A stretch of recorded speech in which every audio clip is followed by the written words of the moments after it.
एक खुतबे में आया है, ज़ादुकुम कलीलुन कलील, तुम्हारा सफर का जो खर्च है बिल्कुल थोड़ा, तेरे पास नेकियां थोड़ी है, तेरे पास तू जिस रास्ते का मुसाफिर है वह सबीलुकुम तवीलुन तवील, तेरा रास्ता बड़ा लंबा है। मरने के बाद कब्र में कितने हजार साल तक रहना है कोई नहीं जानता। कयामत कल कायम हो जाएगी ये अलग बात है जी, लेकिन जो लोग आज से 10,000 साल पहले मर गए, कयामत तो आज तक आई नहीं, वो 10,000 साल से अपनी कब्र में है, आलम बरज़ख में है, कयामत नहीं कायम हुई। इसलिए यह है कि कयामत कल कायम होगी, लेकिन कल का मतलब ये नहीं कि कल टुमारो, कल का मतलब है कल चाहे 1 करोड़ साल के बाद आए वो कल ही कहलाता है। क्या बात है। तो कयामत 5,000 साल के बाद आएगी, तो कब्र की मंजिल हजारों साल की।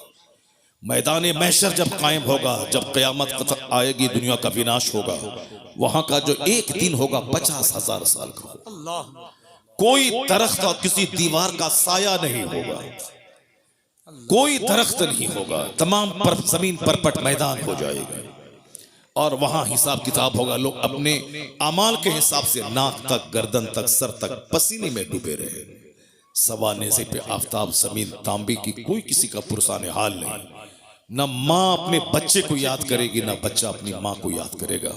यौम यफिरुल मर्उ मिन अखी व उम्मिही व अबी, कुरान में अल्लाह कहता है डरो उस दिन से जिस दिन एक भाई भाई से भागेगा, औलाद वालदैन से भागेगी, माँ बाप औलाद से भागेंगे। इकलौता बेटा जिसके बगैर माँ जिंदा नहीं रह सकती थी, कयामत के दिन वो देखेगी कि मेरे बेटे को आग में डाला जा रहा है, मेरा बेटा एक नेकी की खातिर जहन्नमी बन रहा है, माँ एक नेकी उसको नहीं देगी, क्योंकि वो आखिरत है, दुनिया नहीं है, वो आखिरत है। आखिरत में कोई किसी का पुरसाने हाल नहीं होगा।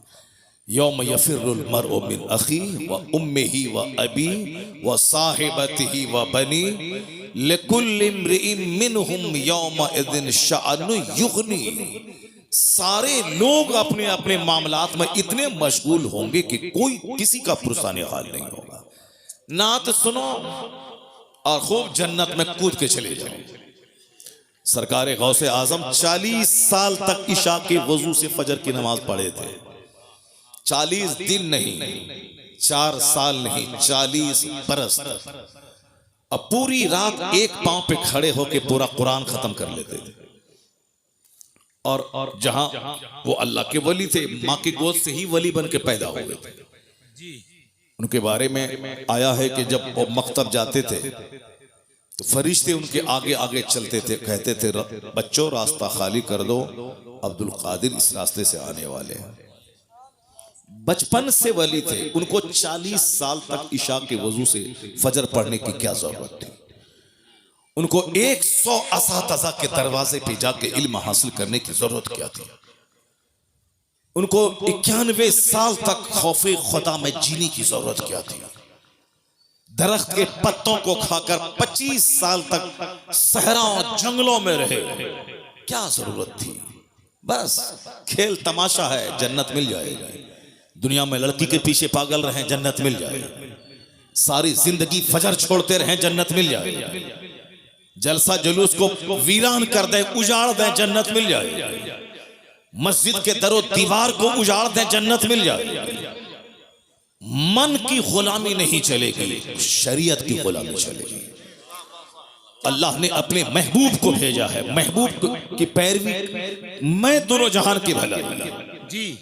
लोग ख्वाहिशात के गुलाम हो गए, जैसे काफिर ख्वाहिशात के गुलाम, जिसको चाहा जब तक चाहा पूजा और जब चाहा उठा के फेंक दिया उसको, और जिसके सामने चाहा सर झुका दिया। कभी दरख्त के सामने, कभी पेड़ के सामने, कभी चुचंदर के सामने, कभी बंदर के सामने, कभी नदी के सामने, कभी नाला के सामने, कभी गाय के सामने, कभी बैल के सामने, कभी सूरज के सामने, कभी उगते सूरज, कभी डूबते सूरज, न जाने कहां जिसके सामने जहां देखा सर झुका दिया। कोई चूंकि उसका हिसाब लेना देना नहीं है, कोई उसके पास कोई गाइडेंस नहीं है, इसलिए जिसको जहां देखा, जिसमें ताकत देखी, उसी को खुदा कह दिया।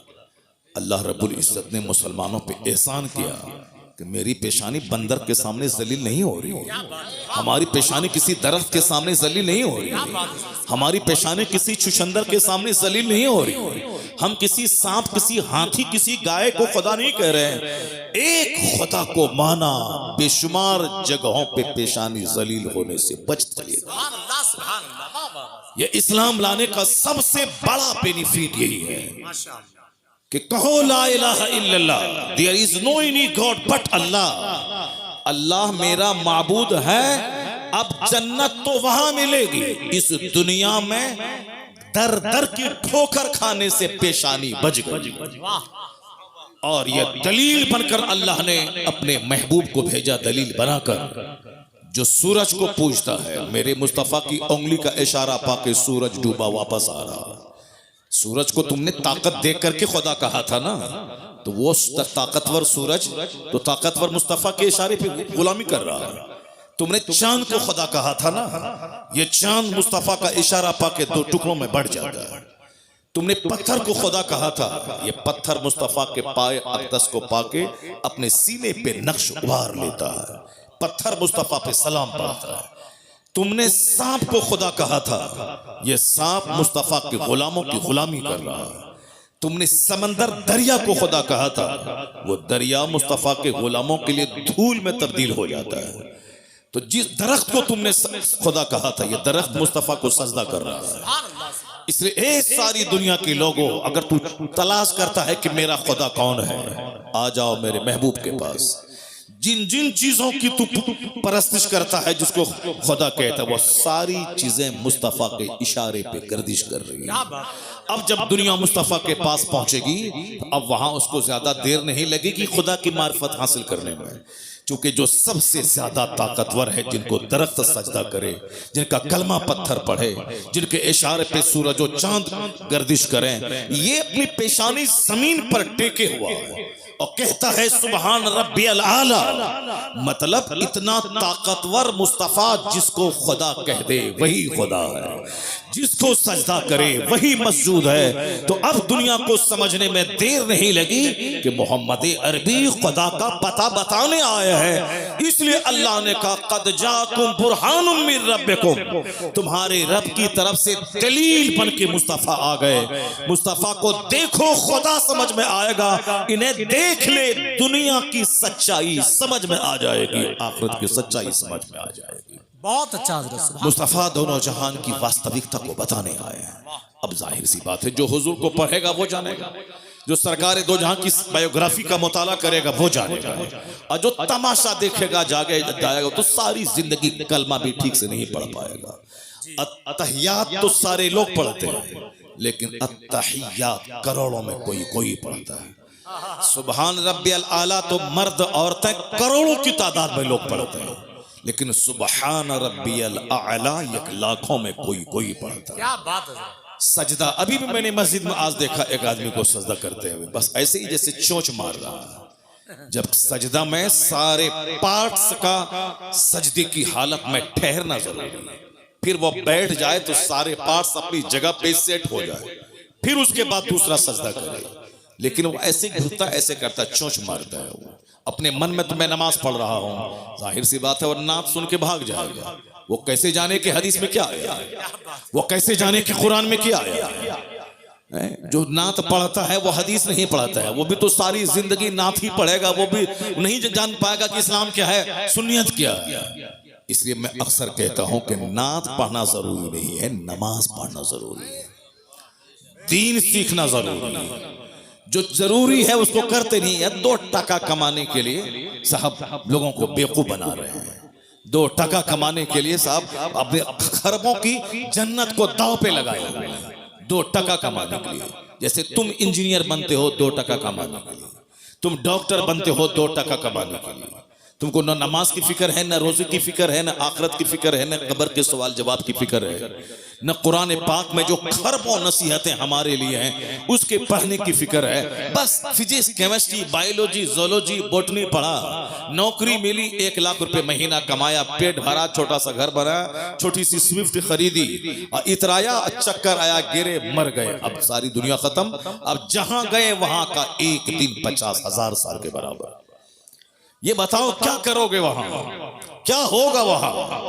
ना कोई कुपुरसाने हाल नहीं होगा वहां। वहां ये नहीं बोलेगा कि मालिक हम नहीं जानते थे। नहीं, तो जुमा के दिन तुमको बताया जाता था कि अल्लाह हक है, कुरान हक है, नबी हक है, जन्नत जहन्नम हक है। हर ईदीन की किताब में तुमको बताया जाता था कि जन्नत हक है, जहन्नम हक है, कुरान हक है। ये आखिरत तुम रोजाना लाशों को कांधे पे उठाते थे जो तुम्हारी तरह तुमसे ज्यादा ताकतवर था, लेकिन फजर के बाद उसकी मौत का ऐलान हुआ, जोहर के बाद तुम उसको दफन करके कब्र से आ गए, मगर फिर भी तुमको होश नहीं आया कि हो सकता है कल फजर के बाद मेरी मौत का ऐलान हो जाए। अल्लाह। तुम ये सोचे कि ये मरा है, मैं तो नहीं मरूंगा, इसलिए तुम दुनिया में मस्त रहे। अजान की आवाज तुझको बुलाती थी कि खाना पीना तो सूअर छुछंदर सबको अल्लाह रोजी देता है। वमा मिन दाब्बतिन फिल अर्द इल्ला अल्लाह रिज़्क़ुहा। कुरान साफ कहता है कि जमीन पे चलने वाला कोई चौपाया ऐसा नहीं है जिसकी रोजी का जिम्मा अल्लाह ने न लिया हो। काफिर अल्लाह को गाली देता है मगर अल्लाह उसे भी रोजी देता है। जो अपनी इज्जत बेचकर तवाइफ के कोठे पे 2 रुपया कमाती है, अल्लाह उसे भी रोजी देता है। सूअर, बंदर, छुछंदर, सांप, उसको अल्लाह रोजी देता है। जो अल्लाह को गाली देता कहता है कि कोई अल्लाह नहीं है, वह नास्तिक माअज़ल्लाह, अल्लाह उसे भी रोजी देता है। सारी कायनात का खालिक अल्लाह है, इस सबको इसका इकरार है।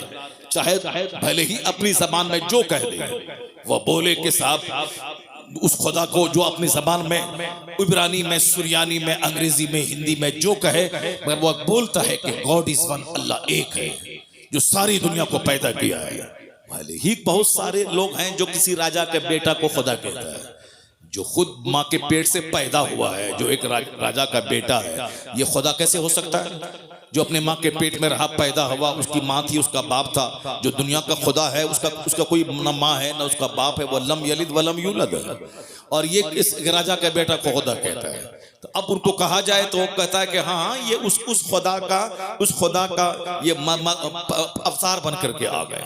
अब तरह खुराफात में लोग गुम हो गए। खुदा का अवतार बन के आ गए, खुदा का पैगंबर बन के बंदा आता है, खुदा बन के कोई आदमी की शक्ल में नहीं आता है। तो अब वो अपने हिसाब से कह रहा है, मगर ये कह रहा हूं आपसे कि उसको जैसे चाहे वो बोलता है, लेकिन सच्ची बात यही है कि दुनिया का खालिक मालिक अल्लाह है। वही सबको पैदा किया है, वही सबको मौत देता है, वही सबके लिए जन्नत और जहन्नम वहां बनाया है कि जो यहाँ ईमान लाया अच्छा काम करे उसके लिए जन्नत है, जो यहाँ ईमान नहीं लाए बुरा काम करे उसके लिए आग है। और इस दुनिया में रोजी सबको मिलेगी, कोई भूखा नहीं मरेगा। वमा मिन दाब्बतिन फिल अर्द इल्ला अल्लाह रिज़्क़ुहा। जमीन पर चलने वाला कोई चौपाया ऐसा नहीं है जिसको अल्लाह रोजी नहीं देता। इन्नल्लाह हुवर रज़्ज़ाक़ु ज़ुल क़ुव्वतिल मतीन। अल्लाह जबरदस्त रोजी देने वाला है, इसलिए अल्लाह मोमिन को भी रोजी देता है, काफिर को भी देता है, नेक को भी देता है, बद को भी देता है, नमाजी को भी देता है, बेनमाजी को भी देता है। इसी पॉइंट को अगर आप गौर से सुन लें तो मकसद जिंदगी का फलसफा मसला हल हो जाएगा। क्योंकि गौर से सुनते ही नहीं, आप बोलते कि मौलाना साहब तकरीर अपने हिसाब से करते हैं, जो वो रट के आते हैं, बोल के आते हैं, अपना मजमून सुना दिया, अपना काम किया, चला गया। जैसे कोई आया, नात पढ़ा, जो गाया, अपना पढ़ा, अपना काम किया, चला गया। वैसे ही मौलाना साहब अपना गा रहे हैं, अपना बजा रहे हैं और गा बजा के चले जाएंगे। ऐसा नहीं है, ऐसा नहीं है। आलिम दीन कुरान सुनाते हैं, हदीस सुनाते हैं। ये वो काम है जो अंबिया और मुरसलीन के गुलाम बनकर उलमाए कराम कर रहे हैं। यही पैगाम अंबिया कराम पहुंचाते थे कि तुम अपना मकसद हयात पहचानो, तुम जानो कि तुम क्यों पैदा हुए, और उलमा अंबिया के वारिस बनकर तुम तक सच्चाई पहुंचाते हैं कि दुनिया की वास्तविकता क्या है, हकीकत क्या है, हम क्यों पैदा होते हैं, क्यों मर जाते हैं। ये सच्चाई यही है कि रोजी सबको मिलेगी। जो रोजी सबके लिए है उसके लिए मेहनत देखिए कितनी है। 30 साल पढ़ना, 30 साल नौकरी करना, यह है उस वह रोजी जो रोजी बंदर छुछंदर सबको मिलती है। उसके 30 साल पढ़ना, 2-4-5 साल कंपटीशन फेस करना, मारे मारे फिरना, सऊदी अरब जाना, अमेरिका जाना, 2 टका कमाना, घर बनाना, खाना, शादी ब्याह करना, 2 बच्चा पैदा करना, उसके बाद मर जाना। ये रोजी जो सबके लिए, उसके लिए इतनी मेहनत है, मगर जन्नत सबके लिए नहीं है। जन्नत करोड़ों में किसी किसी के लिए। अल्लाह ने रोजी का सबके लिए वादा किया है, सबको रोजी मिलेगी। अल्लाह को गाली दो तो भी रोजी मिलेगी, नमाज नहीं पढ़ो तो भी रोजी मिलेगी, ज़िना करो, शराब पियो, जुआ खेलो, सबको रोजी मिलेगी, मगर जन्नत सबको नहीं मिलेगी। जन्नत करोड़ों में किसी किसी को मिलेगी। और जन्नत मिलेगी किसको? इल्लल लज़ीना आमनू व अमिलुस सालिहात, जो ईमान लाया, अच्छा काम किया। यहाँ इज्जत की रोजी मिलेगी, मरने के बाद मुस्तफा की जन्नत मिलेगी। सुभान अल्लाह, सुभान अल्लाह। इल्लल लज़ीना आमनू व अमिलुस सालिहात, जो ईमान लाया, अच्छा काम किया। तो हमें 24 घंटे में जो रोजी के लिए 12 घंटे में मारे मारे फिरता हूँ, जो रोजी सबके लिए है, ये 12 घंटे जन्नत के लिए फिरना चाहिए। हकीकत में जहां खरबों साल रहना, जहां महासंखों साल रहना, उसके लिए 12 घंटे अगर बंदा पागल रहे तो आदमी समझेगा हाँ हाँ जो असल है, हकीकत है, सच्चाई है। जहां खरबों साल रहना है, जो जन्नत हमारे लिए है कि नहीं है, बंदा डरता रहे, उसकी तैयारी करे। ये लोग देखेंगे तो कहेंगे हाँ ये मकसद हयात को पा लिया। जो रोजी कोढ़ी के लिए भी है, जो रोजी समाज का निकम्मा जो फालिज ज़दा है उसके लिए भी है। यहाँ अरबों में खेलने वाला आदमी ऐसे सूख के कांटा हो गया, शुगर ने अटैक किया और सारा गोश्त को शुगर चाट गया। और जिसका 2 पांव नहीं है वो रेलवे स्टेशन पे भीख मांग रहा है, इतना मोटा ताजा है कि उसको देखने के बाद आदमी दंग रह जाता है। पांव दोनों नहीं है, फालिज ज़दा, लेकिन मोटा ताजा है साहब, बॉडी से जैसे चर्बी फट जाएगी। और यहाँ 1000 एकड़ जमीन का जोतने वाला शुगर ने दीमक की तरह सारा गोश्त चाट के खा गया है। इसका मतलब है अगर मेहनत से बंदा खाता, ये अरबपति को खूब ज्यादा मोटा रहना चाहिए। और वह बेचारा फालिज ज़दा भिखारी जिसको कमाता नहीं है, उसको कम रोजी मिलती है, उसका बदन सूख जाना चाहिए। लेकिन यहाँ उल्टा मामला है, जो कमाता नहीं है वो चर्बी फूट रही है उसके बदन से, और जो 1000 एकड़ का जमीन का मालिक है या सूख के कांटा हो रहा है। पता चला रोजी कमाई की बुनियाद पर नहीं मिलेगी। अल्लाह ने जिस जानदार को पैदा किया है सबको रोजी देने का अल्लाह ने वादा किया है। बंदर, चुचंदर, सुअर, हाथी, गाय, भैंस, बैल, सबको, सुअर जैसा खतरनाक जानवर जो बिल्कुल नजीस से ऐन है, वो अंग अंग उसका नापाक है, लेकिन वह सुअर भी खाता है। कुत्ता, जिसको कुत्ता कह करके लोग उद्धृत करते हैं ये कुत्ता है, वो कुत्ता को भी रोजी मिलती है। मछली, जो व्हील मछली जो रोजाना की खुराक उसकी मनों में है, वो समंदर में छोटी छोटी मछलियां अल्लाह ने इतनी पैदा कर दी ताकि बड़ी मछली छोटी मछली को खा के जिंदा रहे। सांप नाबीना, जो दरख्त की सबसे ऊंची टहनी में लिपटा हुआ रहता है, अल्लाह परिंदों के जरिए उसके मुंह में रोजी डाल देता है। रोजी सबके लिए, जन्नत सबके लिए नहीं है। तो अक्लमंद है वो जो रोजी के लिए कम मेहनत करे, जन्नत के लिए ज्यादा मेहनत करे। और बेवकूफ है वो जो जन्नत की फिक्र ही ना करे और दुनिया की रोजी के लिए मारा मारा फिरता रहे। और ये मेरी बोली नहीं है, ये बोली मुस्तफा की है। आका फरमाते हैं हदीस में, या अल कैजसु मन दाना नफ्सा व अमील लिमा बादल मौत वल आजिजु मन अतबा नफ्सहु हवाहा सुम्मा व तमन्ना अलल्लाह। मुस्तफा कहते हैं दवाई सीजवन, अक्लमंद है वो जो अपने नफ्स को दबाता रहे, नफ्स को कुचलता रहे और मरने के बाद की तैयारी करता रहे। वो अमीला लिमा बादल मौत, मरने के बाद जो एक अपार दुनिया है, जो एंडलेस दुनिया है, जिस वक्त आज का कोई खात्मा ही नहीं है, उस दुनिया की तैयारी करता रहे। इस दुनिया में ऐसे रहे जैसे कोई मुसाफिर रहता है, दुनिया में ऐसे रहे जैसे कोई एक मुसाफिर रहता है, अजनबी रहता है। Live in this world as if you are a stranger और ए ट्रेवलर, कुन फिद दुनिया कअन्नका गरीबुन औ आबिरु सबील। दुनिया में ऐसे रहो जैसे एक मुसाफिर रहता है, और हुजूर फरमाते हैं वल आजिज़ो, मन अतबा नफ्सहु हवाहा व तमन्ना अलल्लाह। हमारे और आपके जैसे 90% आदमी जैसे जीते हैं उसी के बारे में हुजूर ने इस हदीस में कहा है। सरकार क्या फरमाते हैं, वल आजिज़, बेवकूफ है वो, अहमक है वो कौन, मन अतबा नफ्सहु हवाहा, जो ख्वाहिशात नफ्स की पैरवी करे, जो अपने नफ्स की ख्वाहिशात, ये खाओ ठीक है, ये चाउमीन खाओ, बर्गर खाओ, ताड़ी पियो, शराब पियो, बराबर मोबाइल चलाओ, ये खाओ वो खाओ, या जो खाओ सब खाओ, नमाज साहब शराब पियो, सूद खाओ, जुआ खेलो, मस्ती करो, अपनी खूबसूरत बीवी को छोड़कर किसी साहब दलित की किसी काली कलोटी साहब डाइन औरत के पीछे पागल हो जाओ, अपनी खूबसूरत बीवी को छोड़ करके ज़िना के लिए साहब मुसहरों और गरीबों के मोहल्ले में जाके उनकी बहू बेटी को सुनते रहो। बड़े बड़े अरबपति खूबसूरत बीवी को छोड़ के मजदूरी करने वाली, खेत में जो नापाक रहने वाली, काली कलोटी गंदा रहने वाली उस औरतों के पीछे पागल रहता है, और घर में अपनी खूबसूरत हूर जैसी बीवी से लड़ाई करता है, उसको गाली देता है, मारता है, उसको बाप के घर भेज देता है, और हमेशा नापाक रहने वाली भोंडी और साहब जिद्दी और काली कलोटी भूतनी चोड़ेल के पीछे पागल रहता है। बेशुमार लोगों की कहानियां समाज के अंदर मौजूद हैं। क्या क्या कहा, ये नफ्स की पैरवी करे, वह तमन्ना अल्लाह, और उम्मीद लगा के बैठे कि अल्लाह जन्नत दे देगा, वह तमन्ना अल्लाह, और उम्मीद लगा के बैठे कि अल्लाह जन्नत दे देगा।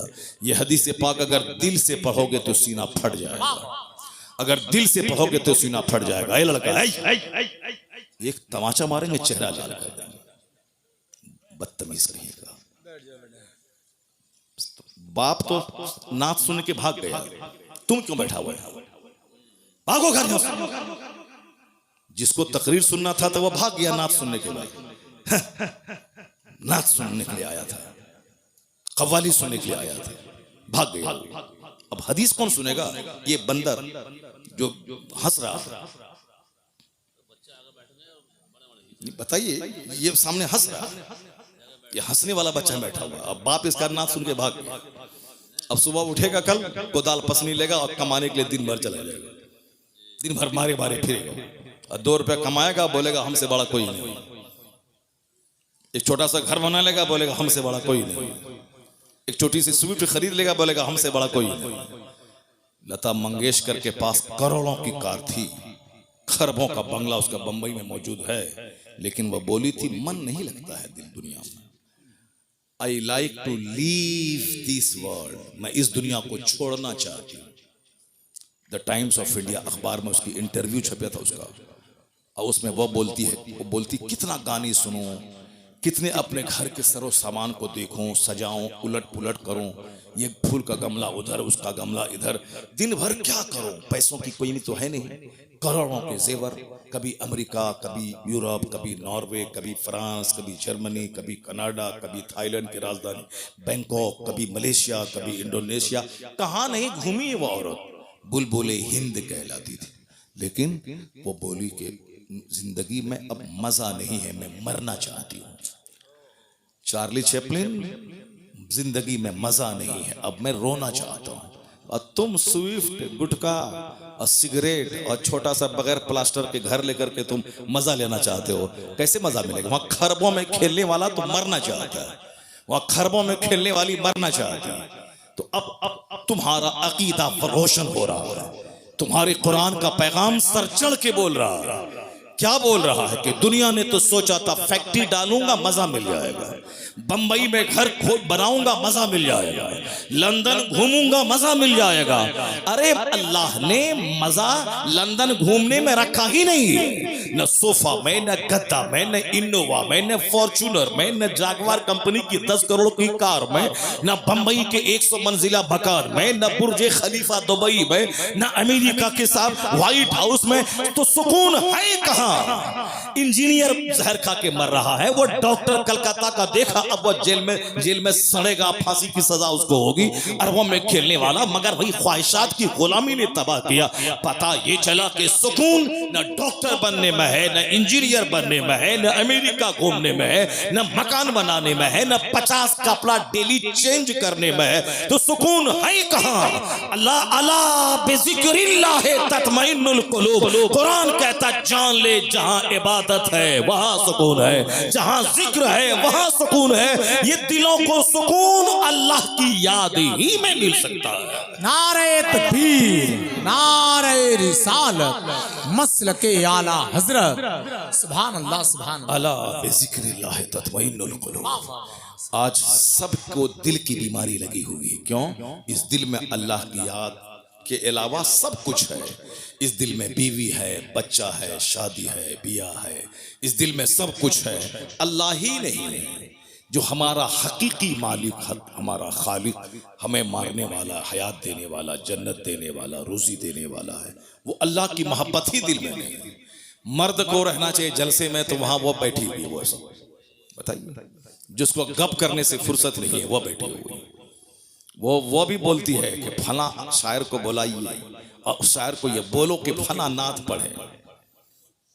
एक औरत आप लोगों से बोली कि मौलाना साहब आ रहे हैं, इनकी तकरीर हम सुनते हैं नेट में, और उनको बोलिए कि वो हदीस पाक पढ़े जो वहां पढ़े थे। किसी को बोला? नहीं बोला। लेकिन वो उसमें से बहुत सारी हैं जो आपको बोली होगी। बोले कि मैं हुजूर आपको देखना चाहता हूँ, ये कलाम पढ़वाइएगा। ये उनको बोलना, हुजूर मैं आपको देखना चाहता हूँ, हुजूर मैं मदीना जाना चाहता हूँ, हुजूर ये उसको बोलिएगा कि वो जो है फला शेर पढ़े, फला नात पढ़े। बताइए, हदीस के बारे में कोई सवाल नहीं, कुरान शरीफ की आयतों के बारे में कोई फरमाइश नहीं है, वो नात के बारे में फरमाइश है। तो ये नात सुनने वाली तो यहाँ बैठी हुई क्यों है? जाओ घर जाओ। जब तुमको तकरीर ही नहीं सुनना है तो नात सुन करके घर जाओ। जब बैठी है तो गौर से सुनो। बात क्यों कर रही हो? अपनी तकरीर में मस्त है, अपनी तकरीर में मस्त है, अपने गप करने में लगी हुई है, अपने गप करने में लगी हुई है। गौर से सुनो, तकरीर सुनो, कुरान सुनो, हदीस सुनो।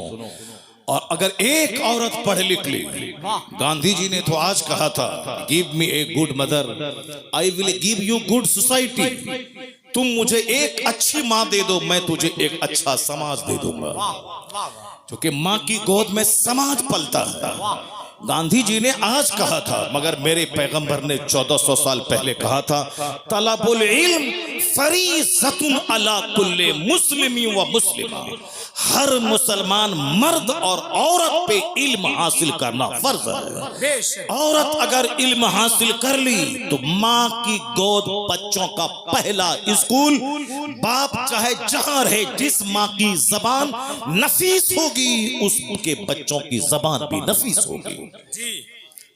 और अगर कोई बच्चा खसीला हो, बच्चा जिद्दी हो, बच्चा बदअखलाक हो, तो समझ लें कि उसमें 50 नहीं 90% हाथ उसकी माँ का होता है। अगर बच्चे की जबान अगर गलत है तो माँ का रोल है। इसको सिर्फ सजने संवरने और साहब शादी ब्याह के दिन नया जेवर का मुतालबा करने से फुर्सत ही नहीं है। इसको क्या बच्चों की तरबियत करेगी? बच्चे कैसे बोले, बच्चे कैसे पढ़े? शहर में एक अच्छी औरत का बच्चा वो कभी नहीं बोलता है कि आसान हो रहा, वो कभी नहीं बोलेगा कि दाल बहुत पतला है, नहीं बोलेगा। क्योंकि माँ कभी नहीं बोलती है कि अजान हो रहा है, माँ हमेशा कहती है अजान हो रही है। माँ हमेशा बोलती है कि दाल पतली है, रोटी अच्छी है, चावल अच्छा नहीं है। तो अब माँ की बात को बच्चा माँ की गोद से सुन कर अनकॉन्शियस लाशऊर में उसको स्टोर करता है। और जब उसकी जबान पे बोली खुलती है तो वही बोली निकलती है जो माँ से सुन करके यहाँ अनकॉन्शियस में था, वही वहां से निकलते हुए शऊर की जबान पे वही जुमले आ जाते हैं।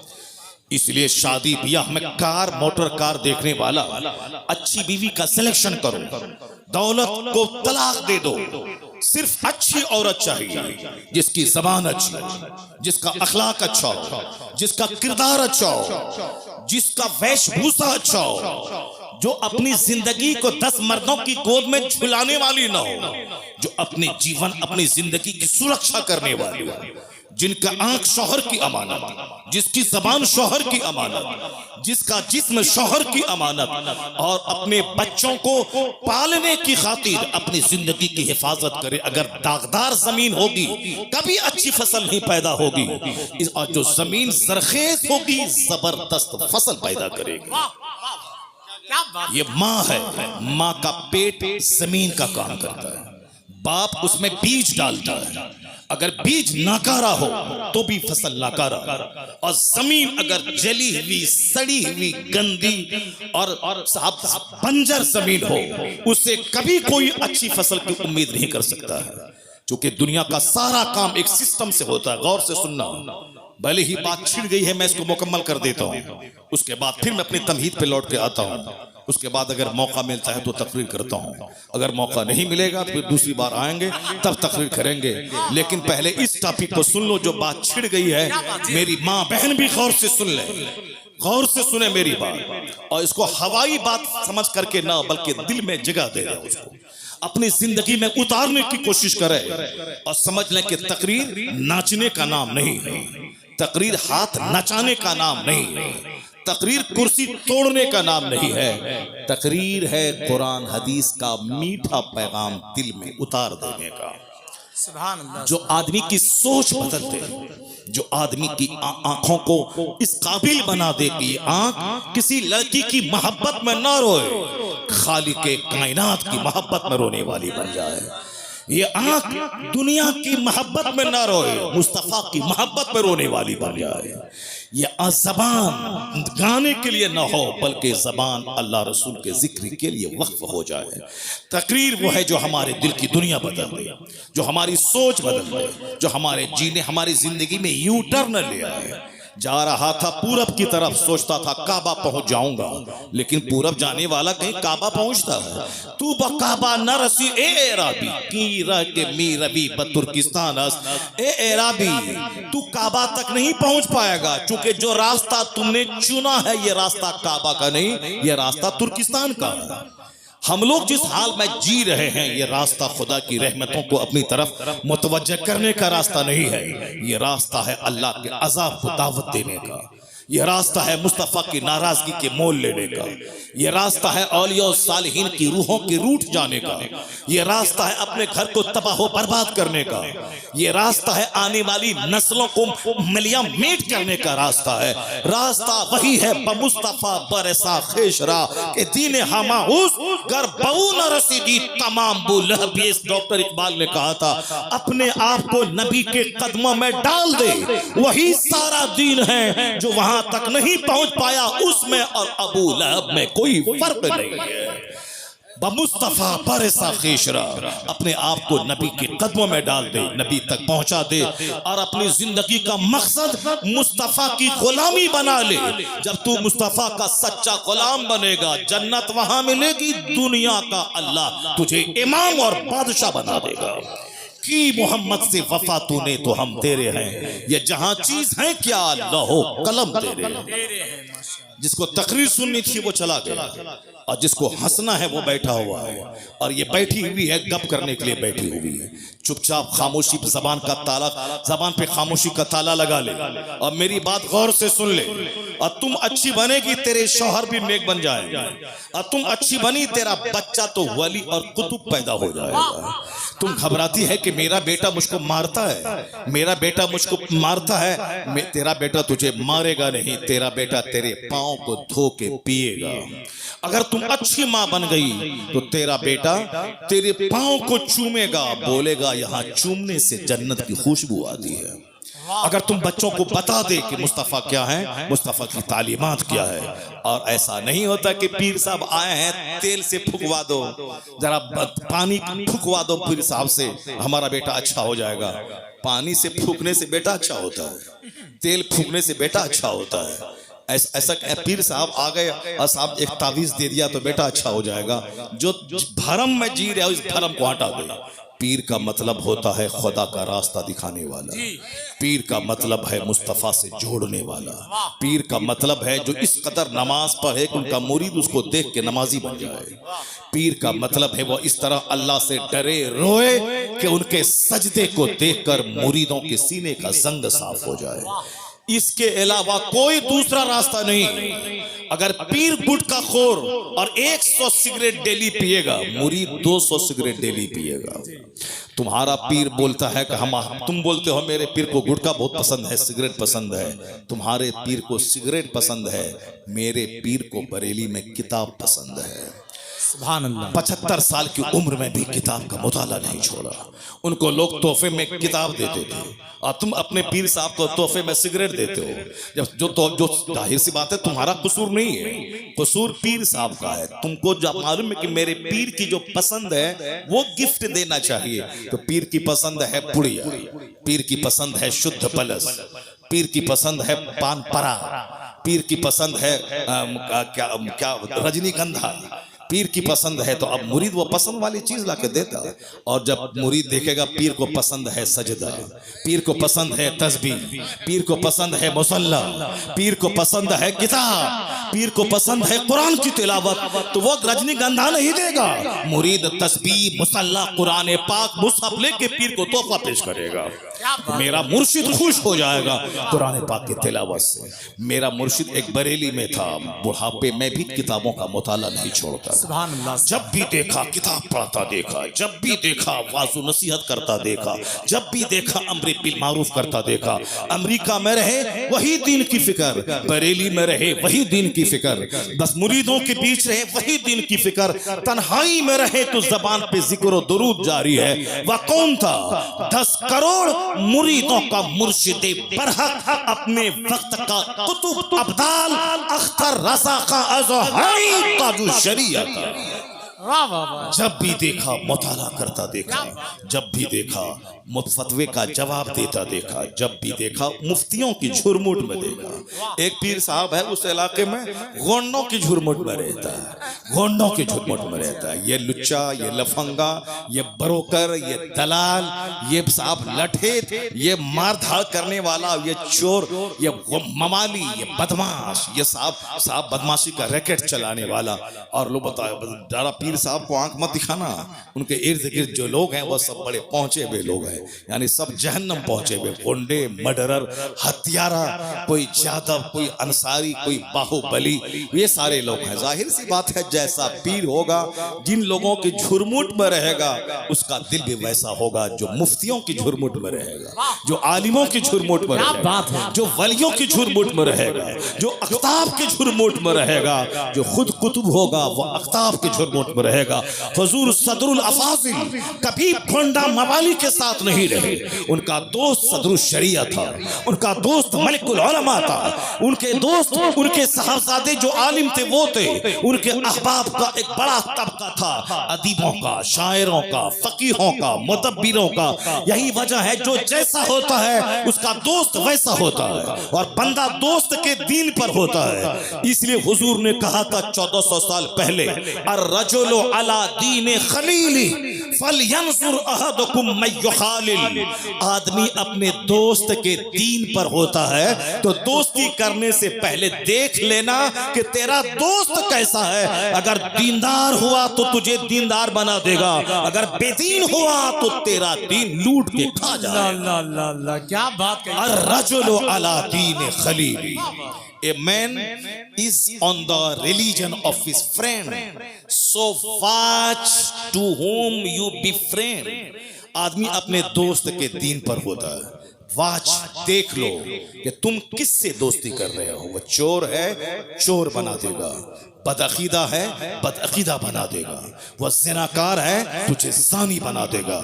अगर तेरा दोस्त अल्लाह से डरने वाला नमाजी है तो तुझे नमाजी बना देगा, मुत्तकी बना देगा। अर्रजुलु अला दीन खलीली फलयंजुर अहदुकुम मन युखालिल। बातें हमारी होती रहेंगी। मैं तमहीद यहाँ रोक करके मैं पहले वो चैप्टर में खोलता हूँ जो बात ज़बान पे आ गई है। ये वरना ये भाग जाएगी और हमारी तकरीर सुन नहीं पाएगी। और इसलिए चुपचाप रहो और तकरीर मेरी गौर से सुनो। और जहां तक मेरी आवाज पहुंच रही, मेरी सारी माँ, सारी बहन, सारी बेटियां वह गौर से इस चैप्टर को सुने। अक्सर व बेशतर मैं इस चैप्टर को रिपीट करता हूं। मैं खिताबत इसलिए नहीं करता हूं कि 100 तकरीर 100 टॉपिक पे हो, नहीं, मैं सिर्फ एक टॉपिक पे तकरीर करना चाहता हूं कि हर महफिल में अगर 5 बंदा जन्नती बन जाए तो मेरा पसीना बहाने की मेहनत वसूल हो जाए। माशाअल्लाह। इसलिए मेरी तमन्ना इस पे रहती। मैं नहीं समझता कि साहब मेरी हर तकरीर में बात जुमले बात हदीस का रिपीटेशन होता है, उससे कोई बहस नहीं। बार बार बोलने से आदमी के दिल में असर होता है। बार बार बोलने से जब रस्सी कुआं पर बार बार आगे पीछे जाती है तो उस पत्थर में भी निशान पड़ जाता है। इसीलिए मैं बार बार बोलता हूं, जो लोग मुझसे मोहब्बत करते हैं और बार बार मेरी तकरीर सुनेंगे, जरूर शराब की भट्टी से निकलकर मस्जिद की तरफ रुक करके चले जाएंगे, जरूर जाएंगे। बार बार सुने। अपनी कलाकारी दिखाने के लिए खिताब नहीं होता है, बल्कि मुस्तफा के दीन को सिखाने के लिए खिताब होता है, लोगों को मुस्तफा तक पहुंचाने के लिए खिताब होता है। मेरी माँ बहन बेटियां गौर से सुन लेना। तुम्हारे दरवाजे पर आम का पेड़ है, वो आम के पेड़ में 1 लाख तावीज डाल दो। बरेली से, मसूली से, बेलग्राम से, केचौछा से, दिल्ली से, सदरुल फाजिल की खानका से, आप पीलीभीत शरीफ से, जहाँ जहाँ की खानका है, सब हर जगह से तावीज लिया हो, डाल दो। और ये सोचो कि इस आम के पेड़ से सेब निकल जाए। नहीं होगा ऐसा। 1 लाख तावीज डाल दोगे, आम का पेड़ सेब नहीं देगा। पता चला कि तावीज से सारा काम नहीं निकलता है। तावीज से काम क्या होता है, सुनो मुझसे। आम का पेड़ है, आम के पेड़ को मैंने बच्चों से बचाया, जानवर से बचाया, वक्त वक्त पे पानी दिया, खाद दिया। अब वो बड़ा मैच्योर हो गया, अब बकरी का खतरा नहीं रहा, अब वो आम फल देने वाला बन गया। तो अब आम का फल खट्टा ना हो जाए, तुर्श ना हो जाए, सड़ा हुआ ना पैदा हो। हजरत से एक तावीज लिया, डाल दिया कि सेब नहीं, आम ही फले मगर मीठा फल जाए। आम ही फले मगर मीठा आम फल जाए। चूंकि ये नेचर के मुताबिक है कि दरख्त लगाया है आम का और उसमें सारी मैंने मेहनतें की हैं, बस तावीज का थोड़ा सा असर हो जाए कि अच्छा आम उससे पैदा हो जाए। ये है तावीज का असर। ऐसा नहीं है कि आम के पेड़ से लीची निकल जाए, तावीज से आम के पेड़ से सेब निकल जाए, नहीं होता है। जैसा दरख्त वैसा फल, जैसी जमीन वैसी फसल, और जैसी माँ वैसी औलाद, जैसा बाप जैसा बीज वैसा बच्चा। इसलिए माँ बाप के औलाद अगर नाफरमान हो गई तो वह समझ लें कि 100% हमारा कसूर है। अगर माँ बाप को सताने वाले बच्चे पैदा हो गए तो वह दूसरों के सर पे मत बढ़े कि तुम्हारी वजह से ऐसा हो गया। वह तो कमजोर लोग होते हैं जो अपनी गलती नहीं मानते, वह दूसरों के सर पे मढ़ देते हैं। जैसे बच्चा कमजोरों की जमात है, ये कभी एक्सेप्ट नहीं करेगा हमसे गलती हो गई। ये हमेशा अपने साथी को बोलेगा इस बच्चे ने ऐसा किया है, तुमने यहाँ पत्थर फेंका, नहीं मैंने नहीं फेंका, इसने फेंका है। ये बच्चों का नेचर है, चूंकि कमजोर है। औरतों का भी नेचर वही है कि वो अगर बीमार पड़ जाए तो वो बोलती है कि शौहर तुम्हारी वजह से मैं बीमार पड़ी हूँ। उसको नज़ला जुकाम भी हो जाए तो वो हमसे कहती है तुम्हारी वजह से नज़ला हुआ है, वह तुम्हारी वजह से नज़ला हुआ है। उस यानी वो सारा अपना कसूर मानते ही नहीं, वो सारा कसूर शौहर का है। तुम ऐसा खाना क्यों बना, तुम्हारी वजह से हुआ। ये ऐसा काम क्यों खराब हो गया, तुम्हारी वजह से हो गया। अब ये शौहर बेचारा चौड़ा सीना लेके रहता है, चलो इसमें सब समा जाए, तुम्हारी जिद समा जाए, तुम्हारी तकरार समा जाए, सब समा जाए। इसीलिए इसमें सब समा जाता है, सारा काम घर का बना रहता है और घर से बाहर बात नहीं फैलती है। वरना अगर घर से बाहर बात जाने को रहे, शौहर का दिल अगर बड़ा ना रहे तो रोजाना लड़ाई झगड़े की आवाज घर से बाहर जाएगा, साहब मार धाड़ की आवाज घर से बाहर निकलेगी। वो तो शौहर का दिल अल्लाह ने इतना बड़ा बनाया है कि जैसे कोई गंगा नदी हो, उसमें मुरादाबाद का सारा कचरा समा जाता है, उसी तरह इसमें सब समा जाता है। उसकी जीद, उसके तकरार, उसकी लड़ाई, उसका झगड़ा सब समा जाता है इसमें। इतना चौड़ा है, वरना डेली लड़ाई हो और डेली झगड़ा हो और सारे समाज के लोग दीवार में कान लगा के लड़ाई की आवाज सुने, नहीं होता है ऐसा। वो नाकिसुल अक्ल है, उसके पास अक्ल कम है, मगर अल्लाह ने मर्द को ताकतवर बनाया है। और हुजूर ने कहा है कि ये टेढ़ी पसली से पैदा हुई है, इसको सीधा करने की कोशिश मत करना। सीधा करना चाहोगे तो टूट जाएगी और टूटना तलाक है, समाज बर्बाद हो जाएगा। उसी हालत में रहने दे, बड़े काम की चीज है, बस उसी हालत में रहने दे, फायदा हासिल कर।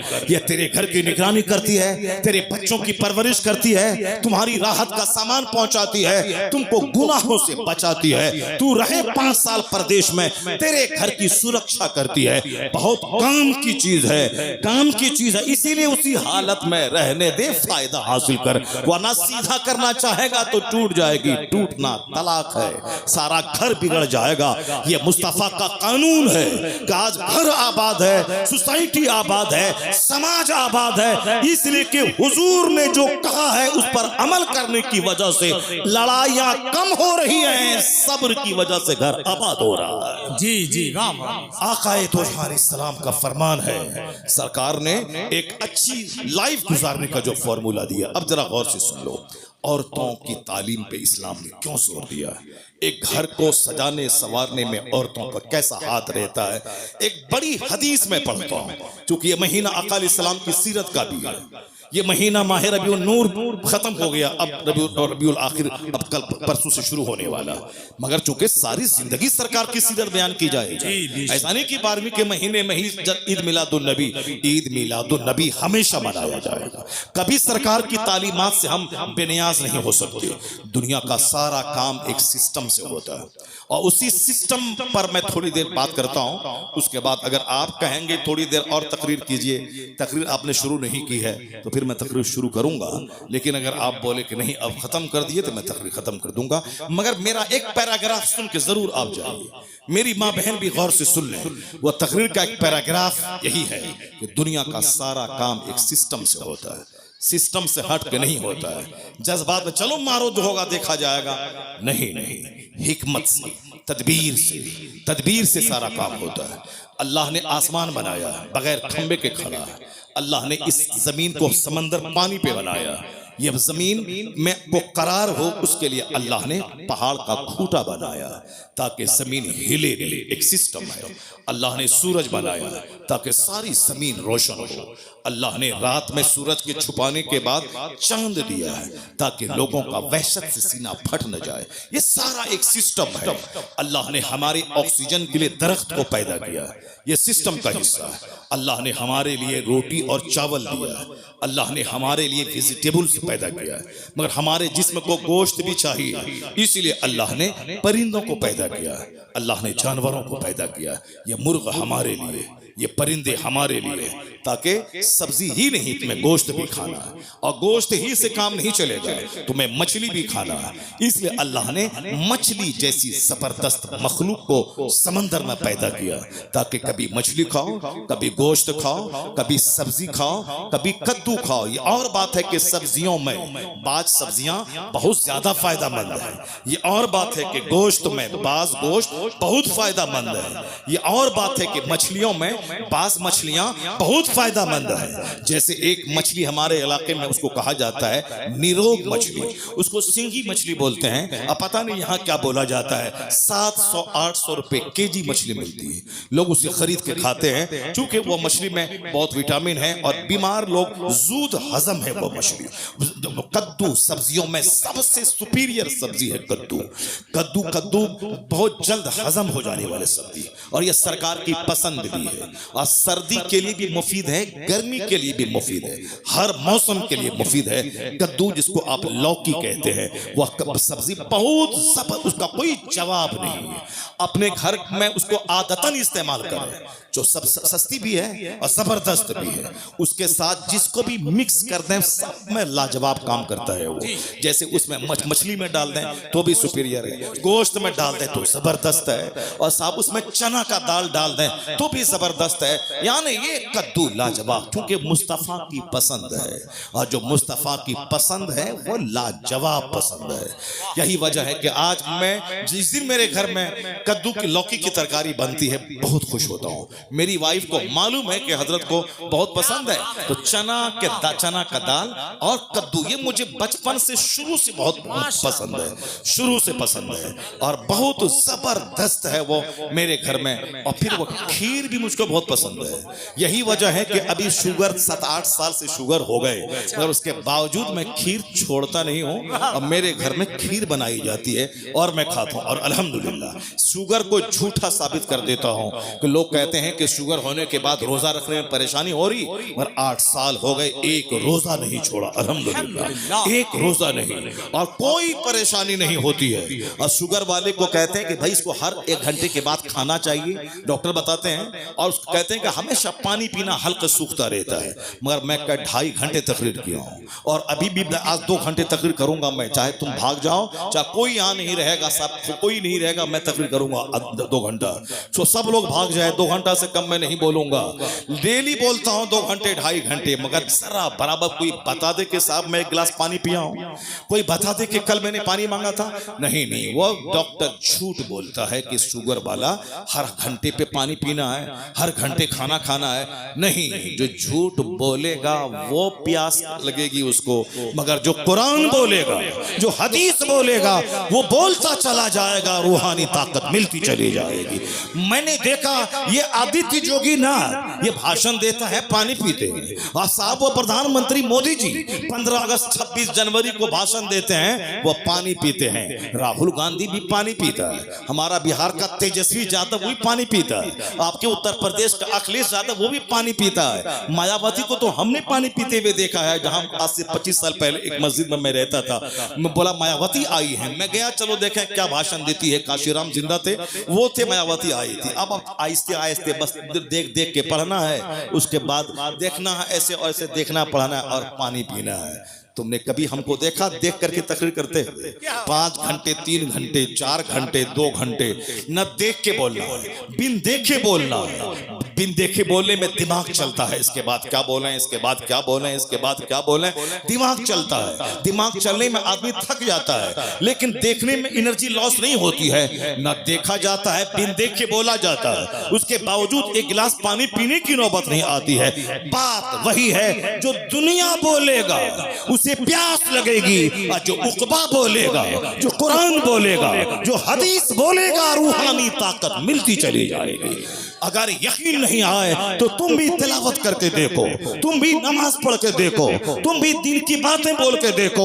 2 घंटे तक तिलावत करते रहोगे, नहीं लगेगी प्यास, क्योंकि तवज्जो उस तरफ रहेगी तो तुम्हारी प्यास की तरफ से तवज्जो हटती चली जाएगी।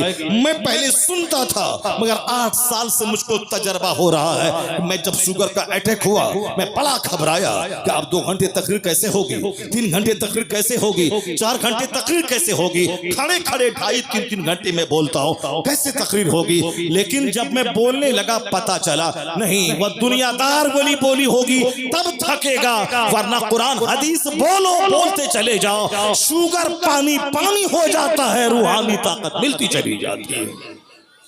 सजदे से ताकत मिलती है, तिलावत से ताकत मिलती है। डॉक्टर लेविल पाविल ने कभी कहा था, the Quran word to word is the resource of energy. कुरान हर्फ बहर्फ ताकत हासिल करने का जरिया है। जो रीडर और लिसनर, पढ़ने वाले सुनने वाले, दोनों को वह खजाना मुंतकिल करता रहता है। आप गौर से अपना आधा घंटा का टाइम देंगे मुझको। देखिए भाई साहब, देखिए हमको तो प्यास लगनी चाहिए, हमको पेशाब लगना चाहिए। मगर यार तुम लोग जवान आदमी हो और अरबी पेशाब तुम बोलो ला हौल वला कुव्वता इल्ला बिल्लाह।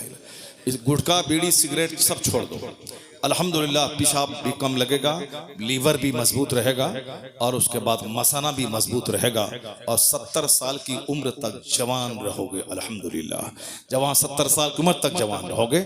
इसलिए फालतू चीजें छोड़ दो, जितनी भी अननेसेसरी चीजें हैं सारी चीजें छोड़ दो और कंपलसरी जो चीज है उसको लो। इबादत से ताकत हासिल करो, तिलावत से ताकत हासिल करो। अब आधा घंटे का आपके पास से मैं टाइम दे रहा हूँ, उसके बाद फिर मैं अपनी मर्जी से तकरीर करूंगा। आधा घंटा आपका टाइम चाहिए। इजाजत है आप लोगों की तरफ से? इजाजत है? जरा हाथ उठा के बोलें ला इलाहा इल्लल्लाह और जोर से बोलें सुभान अल्लाह। अस्सलातु वस्सलामु अलैका या रसूल अल्लाह, अस्सलातु वस्सलामु अलैका या हबीब अल्लाह। बात छिड़ गई है चूंकि हमारी माँ बहन बैठी हुई है ये और हमारे नौजवान बच्चे बैठे हुए हैं, इसलिए और ये जरूरी पैराग्राफ है जो आपके सामने मैं बयान कर रहा हूं। इसको आप गौर से सुनेंगे कि दुनिया का सारा काम सिस्टम से होता है। ऐसा नहीं होता है कि मैं चलूं पूरब काबा पहुंच जाऊं, नहीं नहीं। रोजाना सूरज का उगना, रोजाना सूरज का डूबना, हर काम सिस्टम से होता है। अल्लाह चाहे तो 3 महीने में बच्चा पैदा हो जाए, अल्लाह चाहे तो 3 दिन में बच्चा पैदा हो जाए, अल्लाह चाहे तो 1 दिन में बच्चा पैदा हो और खड़ा हो जाए। जैसे बकरी का बच्चा अभी पैदा होता है, पैदा होने के फौरन ही वो चलने लगता है, खड़ा हो जाता है। ये जानवर है, पैदा हुआ और थोड़ी देर के बाद 1-2 घंटे के बाद वो चलने लगता है। तो इंसान अशरफुल मखलूकात है, मगर ये चलता कब है? ये चलता है 9 महीने, 10 महीने, 1 साल के बाद चलता है। जानवर 1 घंटे के बाद चलने लगा।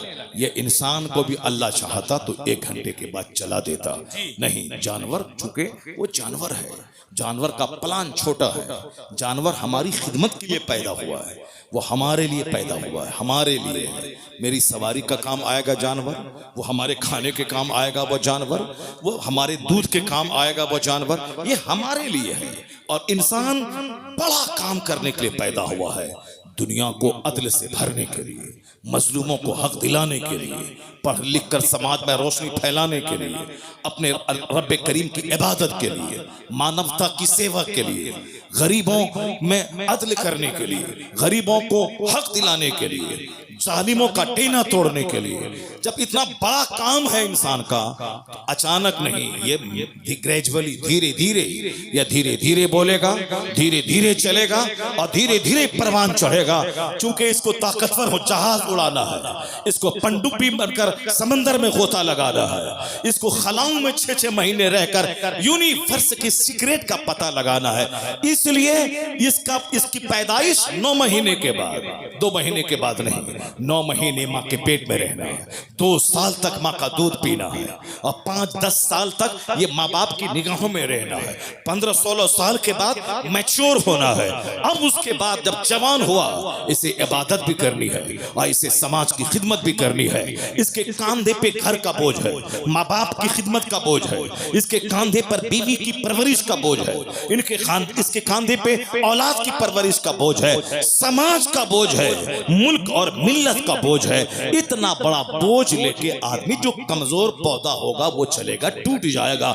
इसलिए 9 महीना माँ के पेट में रहो, 2 साल तक माँ का दूध पियो, उसके बाद 18 साल में मैच्योर हो जाओ। अब तुम दुनिया का काम करो, यानी कुदरत का सारा काम हिकमतों से भरा है। काम जब बड़ा होगा, उसकी हड्डी भी मजबूत होगी, उसकी ताकत भी मजबूत होनी चाहिए। इसलिए अल्लाह 9 महीने माँ के पेट में रखता है। अब जरा गौर से सुनिए, अल्लाह रब्बुल इज्जत के इसी सिस्टम का हिस्सा है कि जो दुनिया में सबसे बड़ा काम करने के लिए आया है, उसकी ताकत भी सबसे बड़ी होगी, उसका खानदान भी सबसे बड़ा होगा, उसकी माँ भी सबसे बड़ी होगी, उसका दादा भी सबसे बड़ा होगा, उसका नाना भी सबसे बड़ा होगा। चूंकि एक महान नतन पर्सनैलिटी के सजाने, संवारने, निखारने में माँ का रोल रहता है। बाप का भी रोल रहता है, बाप दादा का रोल रहता है, परदादा का रोल रहता है, उसके ऊपर के दादा का रोल रहता है। लोग कहते हैं ना,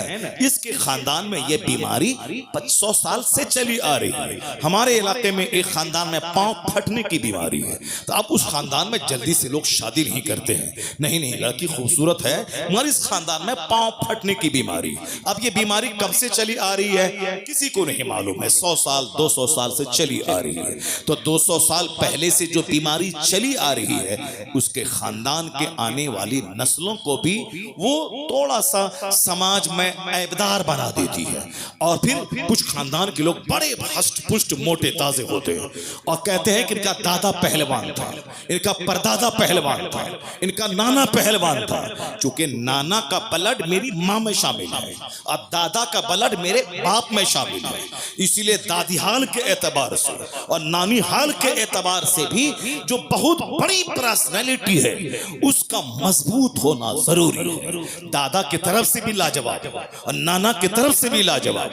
ऐसा नहीं कि रास्ता चलते किसी लड़की को मुंह देखा, मुंह अच्छा लगा, शादी कर लिया और चले आए। बाद में पता चला कि साहब इनकी औलाद जो भी है वो जैसी की तैसी औलाद है। अब सब इनके बाप, इनकी माँ फाहिशा थी, इनके बाप ऐसे थे, उनके दादा ऐसे थे, यानी इनकी नस्लों में बेहयाई चली आ रही है। आज हमारे बच्चे छोकरे वो नेट चलाने वाले, सिनेमा देखने वाले, बस सिर्फ मुंह देखता है कि मुंह का रंग गोरा है कि नहीं है, नाक लंबी है कि नहीं है। आपके उत्तर प्रदेश में क्या है ये हमको मालूम नहीं है, पर हमारे बिहार में यह है कि आंख बड़ी बड़ी होनी चाहिए, नाक लंबी होनी चाहिए, चेहरे पे गोश्त भरा होना चाहिए और फीट 5 फीट से ऊपर की लंबी होनी चाहिए। वह ठगनी वाली नहीं चाहिए और पतली दुबली नहीं चाहिए। आजकल थोड़ी सी मोटी चाहिए। पहले लोग समझते थे नहीं साहब पतली दुबली ये हुस्न में शामिल है, लेकिन आज नजरिया बदल गया है। आजकल मोटी ताजी, माँ भी कहती है कि मोटी ताजी दुल्हन हो ताकि घर में खूब मेहनत से काम करे, सुबह से लेकर शाम तक बिल्कुल नौकरानी की तरह काम करती रहे। जैसे कि वो अपने माँ बाप से आई है, वह शौहर के लिए नहीं आई है, सास के लिए आई है। वो पोछा लगाए, झाड़ू लगाए, कपड़ा धोए, सास का पांव दबाए, घर के सारे लोगों की नौकरानी बनकर खिदमत करती रहे। ऐसा नहीं है तो अब वो नौकरानी समझ के वो रखती है। जरा सी कमी हुई लड़ाई शुरू हो गई। शौहर पे लाजिम है वो खिदमत अपनी माँ की करे, क्योंकि माँ तुम्हारी माँ है, तुम्हारी बीवी की माँ नहीं है। वो तुम्हारी माँ के पाँव के नीचे तेरी जन्नत है, वो तेरी बीवी का जन्नत तेरी माँ के पाँव के नीचे नहीं है। वो खिदमत करे, ये उनका एहसान है, ये उनका एहसान है। वह तेरी खिदमत करेगी, वह तेरी खुशी ढूंढेगी। अगर तेरी माँ के साथ ना रहना चाहे उसके लिए अलग घर देना होगा, अलग चापाकल देना होगा, अलग वॉशरूम देना होगा, ये तुम पर लाजिम है। अगर वह तुम्हारी माँ को माँ समझ रही है, सोने पे सुहागा है, तो रास्ता चलती कोई सड़क पेशाब औरत वो तेरी माँ को की खिदमत नहीं करेगी। जिस तरह आप कॉलेज में पढ़ने लगे, कॉलेज में पढ़ने वाली लड़की से प्यार हो गया, उनको बोलेगी तुम देहात में नहीं रहूंगी, मैं शहर चाहिए। अच्छा ठीक है, मैं तुम्हारे लिए मैं शहर आ जाऊंगा। अब वो शहर बिहार नहीं, उत्तर प्रदेश की राजधानी लखनऊ को गोमती नगर चाहिए। चलो गोमती नगर में हम बिल्डिंग खरीद लेंगे, यानी माँ छोड़ देंगे, बाप छोड़ देंगे। रास्ता चलती औरत का चेहरा देखा, माँ बाप सब छोड़ दिया। लेकिन अगर दीन तुम्हारे पास रहेगा, अगर वो लड़की बोले कि माँ बाप समाज छोड़ दे, तुम क्या बोलोगे? तेरी तरह अगर लड़की हो तो तुम 5-4 शादी मैं कर सकता हूँ, शरीयत इजाजत दिया है। तू भागे या तुझको मैं छोड़ दूं, 4 शादी एट ए टाइम। लेकिन एक माँ अगर हमसे नाराज हो गई तो दुनिया के अरबों लोगों की भीड़ में दूसरी माँ नहीं मिल पाएगी। एक बाप अगर नाराज हुआ दूसरा बाप नहीं मिल पाएगा, क्योंकि माँ एक ही होती है और बाप एक ही होता है। बीवी तो 4 हो सकती है और तलाक दिया तो तलाक देते जाओ, शादी करते जाओ। अगर वह मर गई तो शौहर खुशी मनाता है, चलो झमेले से नजात मिली, अब दूसरी बीवी आएगी। तो मरने के बाद बीवी हो सकती है, मगर माँ एक मर गई तो दूसरी माँ नहीं हो सकती है। बाप अगर मर गया तो दूसरा बाप कभी नहीं हो सकता। इसलिए माँ ना छूटे, बाप ना छूटे, बीवी छूटे मगर माँ ना छूटे, बाप ना छूटे। बीवी का चेहरा देखेगा तो हज का सवाब नहीं मिलेगा, मजा मिलेगा, मगर माँ का चेहरा देखेगा तो हज मबरूर का अज्र मिलता रहेगा। बाप का चेहरा देखेगा तो हज मबरूर का अज्र मिलेगा।